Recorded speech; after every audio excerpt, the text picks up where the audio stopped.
Olá pessoal, tudo bem? Bem-vindos a mais um conteúdo BeExpert. Eu sou Amanda Mello, gerente de contas Key Account do time corporativo, e hoje a gente vai falar um pouquinho de Salesforce, trazer algumas novidades e inputs sobre contas, mapeamento dessas contas e também inserção e manutenção dos contatos que a gente tem dos nossos clientes. Espero que vocês gostem.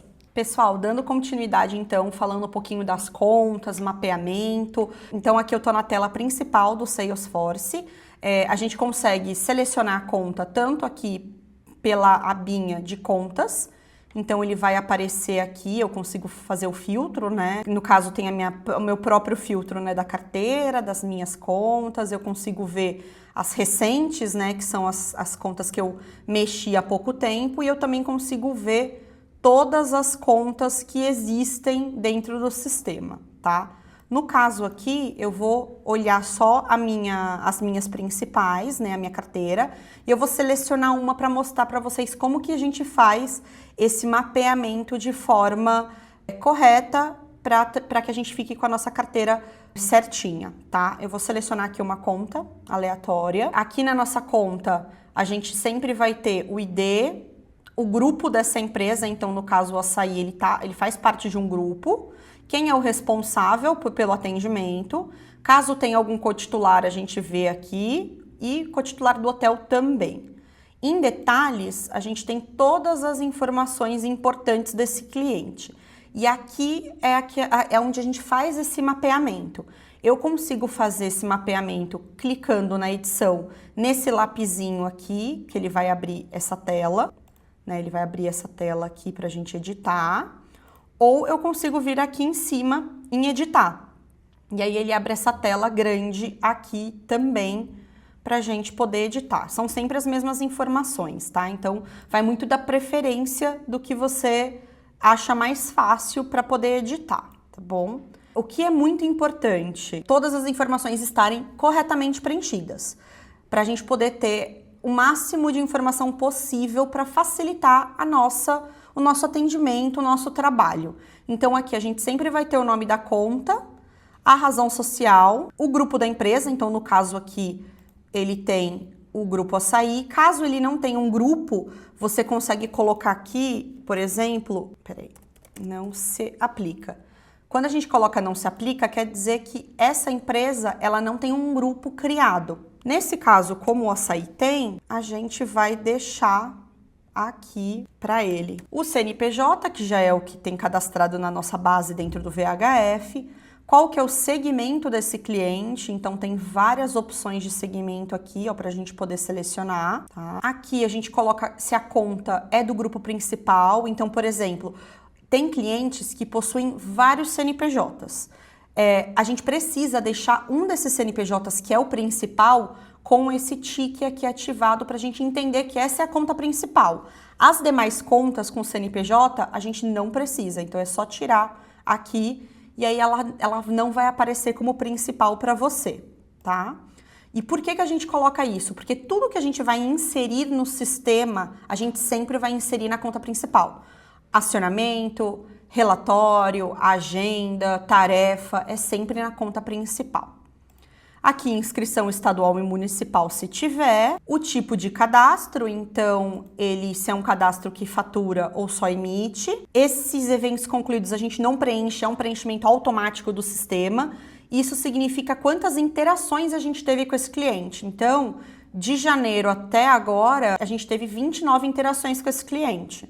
Então, ele vai preenchendo automaticamente isso. Aqui as informações de contato, então qual que é o e-mail do contato principal que a gente tem, o telefone dessa pessoa e se ele tiver um celular, a gente também consegue colocar aqui essa informação. Na parte mesmo de mapeamento, aqui a gente vai informar muitas coisas importantes em relação a essa conta, para facilitar o nosso trabalho. Então, a gente vai informar se essa conta tem muito potencial ou não. Qual que é essa categoria potencial? Então, aqui a gente tem várias opções. Explicando um pouco dessas opções, contas que são AAAH são contas que têm uma demanda muito alta, que produzem vários hotéis nossos, né, da nossa rede, além de ter, quando tem o H, quer dizer que o gestor, que essa conta é uma conta que a gente tem muita interação. Então, é uma conta muito importante e que eu consigo ter muito fácil acesso ao gestor. Quando ela é AAAL, significa que é uma conta que também tem muito potencial, porém a gente acaba não conseguindo ter muita interação com essa conta. Ou porque o gestor às vezes não fica no Brasil, ou porque às vezes não tem um gestor específico descentralizado, então às vezes a gente tem uma dificuldade. E as demais também seguem no mesmo padrão. AA, contas que tem um volume bom, muito alto ainda, mas não é um volume muito grande, expressivo. A, uma conta que tem um volume mediano e B, uma conta que tem pouco volume. Então a gente consegue aqui mapear desta maneira. Tem aqui outras opções também, mas é utilizado pelo time de TMC, que também consegue fazer as mesmas análises, e para MICE também é a mesma coisa, que a gente consegue mapear se essa conta é A, B ou C, pensando em eventos. Contas que são AAAH, a quantidade mínima de interação que a gente tem que ter por ano são 15. Aqui a gente não vai conseguir editar quando a gente coloca aqui AAAH. Se eu colocar qualquer outro número aqui inferior a 15, ele vai preencher automático 15.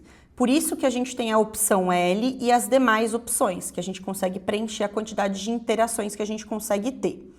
Aqui eu consigo olhar o potencial anual que eu preencho, quanto ele teve. Normalmente essa informação ela vem do ano anterior, então a gente precisa sempre preencher, né? Ele sempre aparece qual que foi a volumetria, qual que é o potencial. Aqui do ladinho a gente tem o processo de RFP, como que ele funciona. Então a gente consegue informar se ele é global, se ele é local, no caso aqui esse é local, se ele não tem um processo de RFP, se vem via HRS, se vem via Lenium, se tem algum outro tipo de processo, a gente sempre consegue selecionar e clicar para o lado de lá e ela já fica escolhida, tá?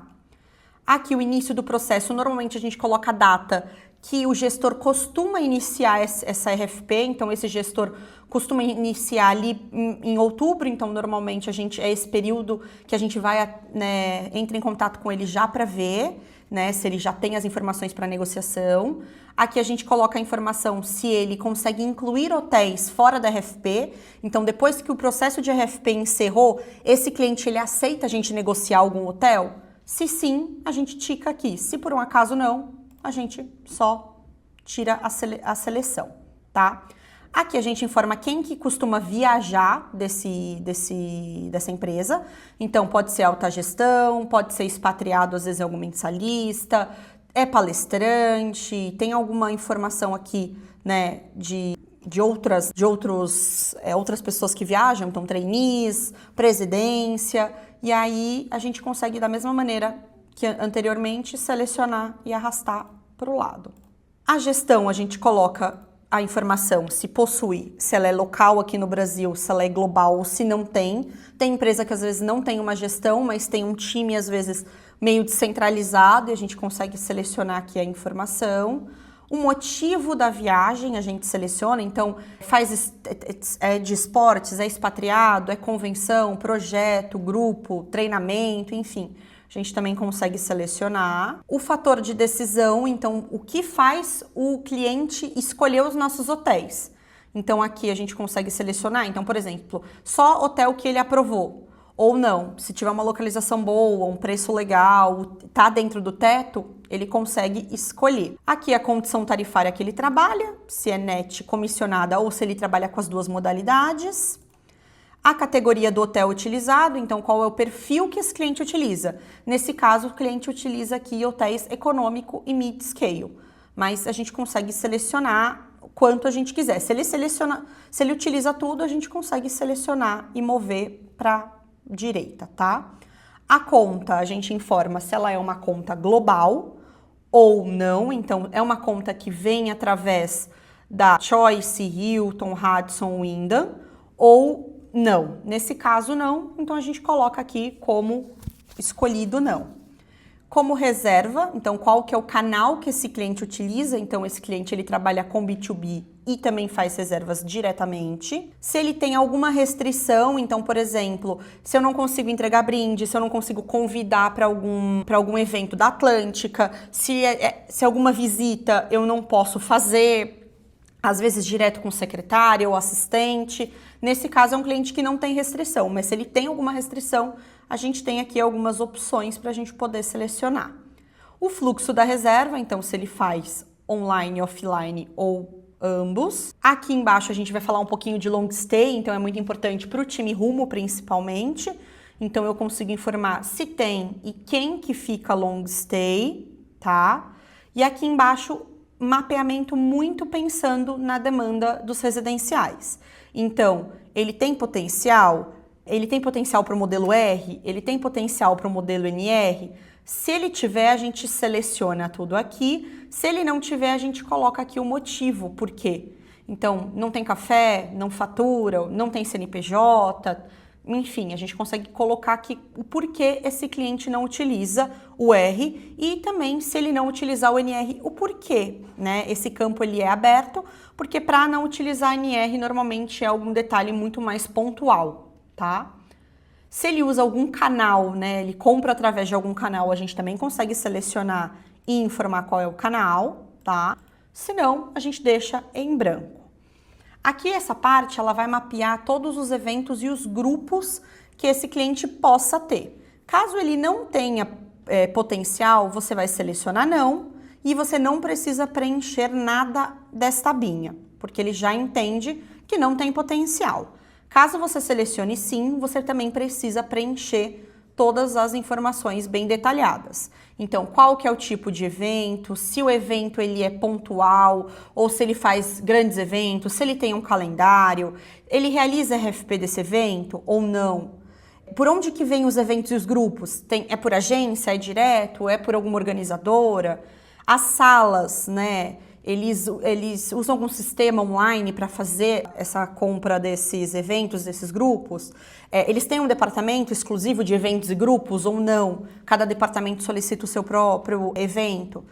Tem uma quantidade máxima que normalmente eles costumam trabalhar? Eles realizam convenções, então isso é muito importante, principalmente para resort, para o CIAM, por exemplo, se ele realiza uma convenção, é um mapeamento legal da gente entender, né, se a gente consegue direcionar para o hotel, quais são os tipos de evento que ele realiza, se ele tem calendário, a gente consegue selecionar aqui já os meses, né, que ele utiliza, e também o porte do hotel. Se é um hotel pequeno, são eventos menores, ou são eventos muito grandes que a gente precisa de um hotel maior. Então a gente consegue preencher todas essas informações. E aí aqui mais para baixo, essas informações elas já vão ser fixas, então a gente não consegue editar, que é o responsável da conta, qual é a carteira e se tiver algum cotitular, tanto do hotel quanto do próprio corporativo, vai aparecer aqui. E aqui as informações de endereço. Esse endereço do CNPJ é o endereço de cadastro do VHF, a gente não consegue mudar. Mas se por um acaso o cliente ele fica em outro endereço que não seja o do cadastro do CNPJ, a gente consegue também editar aqui e inserir esse novo endereço. Nesse caso, como o cliente, o endereço do CNPJ dele é o endereço do relacionamento, eu não preciso preencher. Mas se fosse um endereço diferente, a gente consegue colocar aqui essas informações. E aí, terminando a nossa edição, a gente salva aqui e aí a gente vai ter todos os detalhes que a gente preencheu certinho aqui. E aí, lá no Power BI, a gente tem um relatório que é só de mapeamento de conta. Lá eu consigo ver o nome da conta e o ID e qual é o percentual de mapeamento. Então, nesse caso, essa conta ela está 100% mapeada. Quando eu olhar no Power BI, vai aparecer que ela está 100%. Se ela não tiver 100%, significa que algum campo está sem preenchimento. Então, você vai precisar entrar novamente, editar e fazer todo o processo e entender qual campo que está faltando essa informação. Pessoal, eu espero que vocês tenham gostado do conteúdo. Qualquer dúvida, nós estamos sempre à disposição. Até a próxima!